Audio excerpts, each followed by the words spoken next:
Nós servimos um Deus poderoso, um Deus que está do nosso lado. E a Bíblia diz que em Cristo somos mais do que... Então não interessa, nós vamos vencer. Por quê? Porque aquele que diz que nós vamos vencer não é homem para que minta, não é filho do homem para que se arrependa. Mas por que algumas pessoas estão perdendo debaixo de uma afirmação de sucesso? Porque estão se comportando como perdedoras.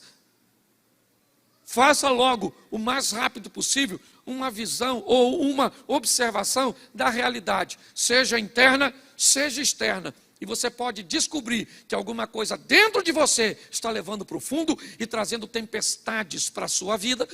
Ou você vai descobrir que fatores externos estão mudando, ou não, precisam de alguma decisão sua para que mude.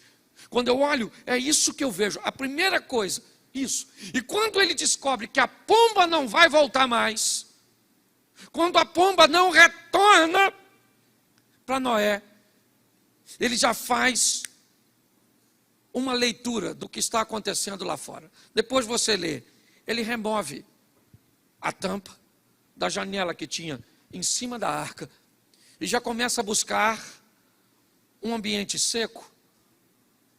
Já começa a tentar visualizar que as coisas estão melhorando, que as coisas estão baixando.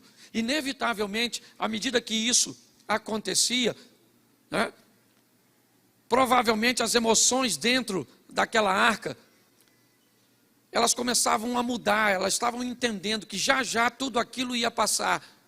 E quando a arca acaba repousando, o texto diz que ele sai.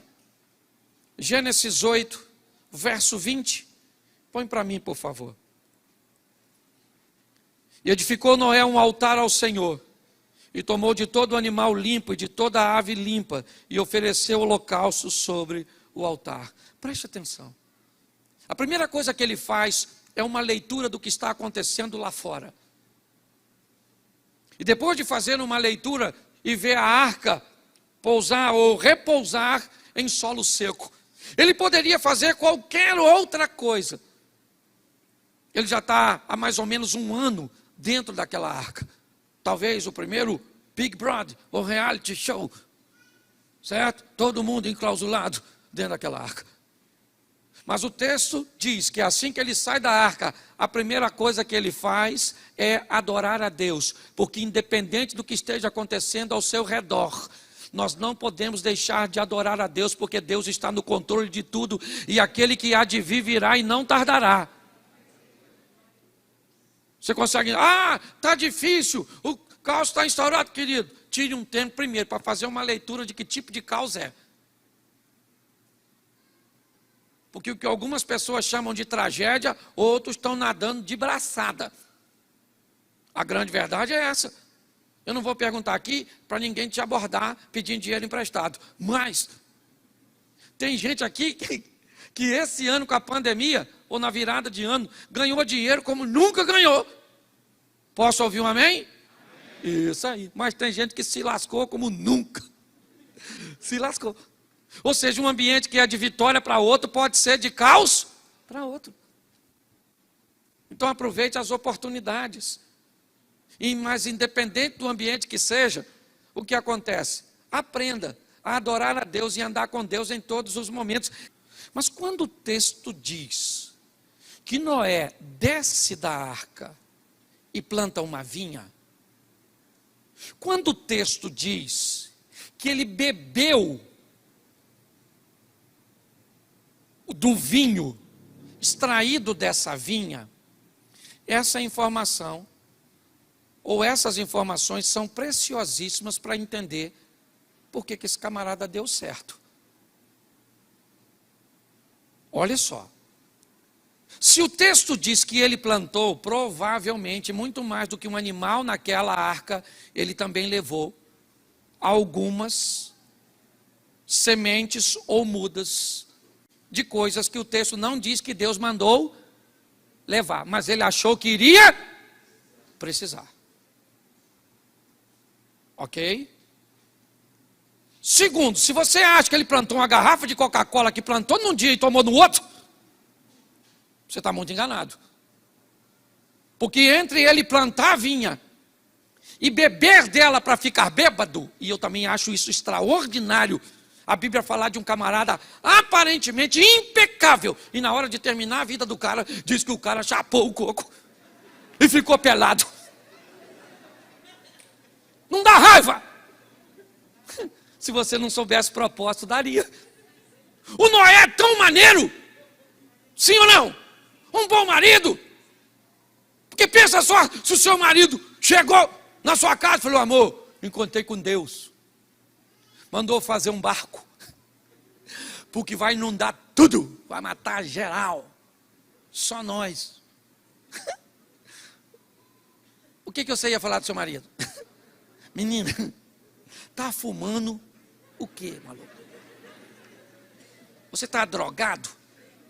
Um cara que tem a credibilidade do Noé, a influência sobre noras e filhos, que abrisse mão de ter filhos durante o período daquela construção. Pensa só.